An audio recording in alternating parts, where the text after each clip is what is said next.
बारामतीतून अजित पवारांची नाव न घेता शरद पवारांवर टीका। मी 60 वर्षांचा झाल्यावर भूमिका घेतली, काहींनी 38व्या वर्षी वसंतदादांना मागे सारलं। अजितदादांचा हल्लाबोल।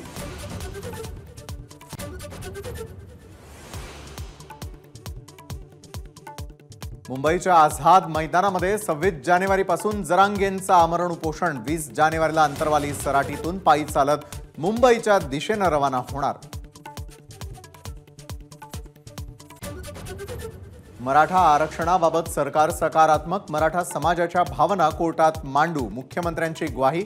तर विशेष अधिवेशनात मराठा आरक्षणाचा प्रश्न सोडवू, फडणवीसांचं आश्वासन।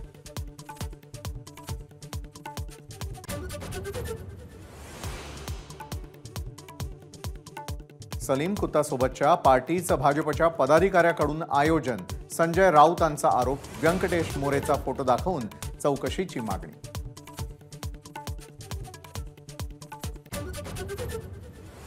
बावनकुळेंचा व्हिडिओ बडगुजर यांनी दिला नाही, राऊतांचं स्पष्टीकरण। मकाऊचा व्हिडिओ चर्चेत आल्यानं बडगुजर यांच्यावर कारवाई, राऊतांची टीका।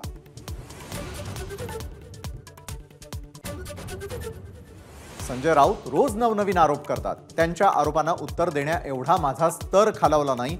फडणवीसांचा राऊतांवर पलटवार।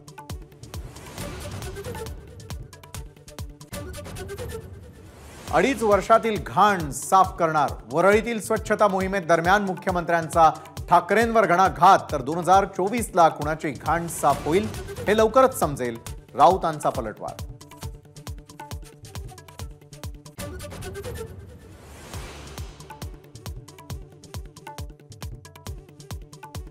सुनील केदार यांची आमदारकी रद्द, विधिमंडळाच्या अधिसूचना जारी। जिल्हा बँक घोटाळ्याप्रकरणी केदार यांना 5 वर्षांची शिक्षा, सध्या रुग्णालयात उपचार सुरू।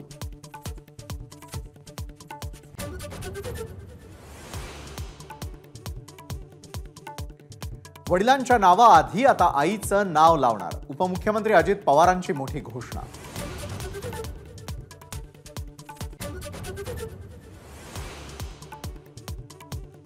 मुंबईतील चुना भट्टीमध्ये स्थानिक गुंड पप्पू येरुणकरवर गोळीबार, एकाचा मृत्यू, 4 जखमी। अंतर्गत वादातून हल्ला झाल्याची माहिती।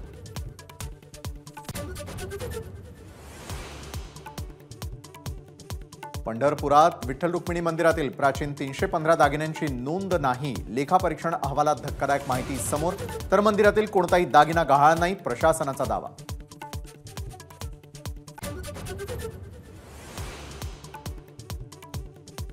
केंद्रीय क्रीडा मंत्रालयाकडून कुस्ती महासंघाची मान्यता रद्द, कुस्ती संघाचे नवनियुक्त अध्यक्ष संजय सिंग निलंबित।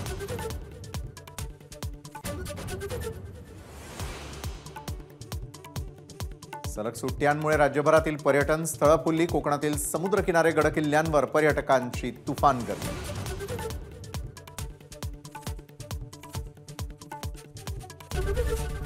एबीपी माझा, उघडा डोळे बघा नीट।